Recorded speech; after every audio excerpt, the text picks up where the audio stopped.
বন্ধুরা, আপনারা কি জানেন 2020 সালে আর্জেন্টিনা বনাম পর্তুগাল একটি ম্যাচ খেলা হয়েছিল। আর সেই ম্যাচে পুরো 90 মিনিট খেলে 0-0 গোল হয়েছিল। কোনো দলই গোল দিতে পারেনি, কিন্তু পরবর্তীতে খেলাটি টাইব্রেকারের মাধ্যমে শেষ করা হয়। তো বন্ধুরা, আপনারা কি জানেন কোন দল জিতেছিল?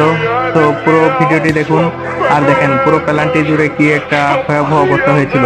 দুই দলে সমান সমান করে গোল দিচ্ছিল, আর বাদ পাখির মতো সে মার্টিনেজ গোল আটকাচ্ছিল। আর আর্জেন্টিনাও নার্ভাস ছিল, কারণ তাদের জিততেই হবে এই ম্যাচটা। সো বন্ধুরা, আপনারা কোন দলের সাপোর্টার কমেন্ট করতে ভুলবেন না। আর যে দলের সাপোর্টার হয়ে থাকুন না কেন, এই চ্যানেলটি সাবস্ক্রাইব করে থাকুন আর আমাদের ফুটবল খেলার আপডেট নিন। তো বন্ধুরা, সেই গোলকিপার অনেক শক্তভাবে খেলা হচ্ছিল।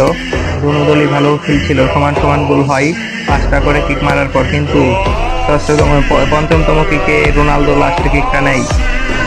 তাদের একটা কিক বাকি ছিল, কিন্তু গোল হয়ে যায়, রোনালদো জিতে যায়।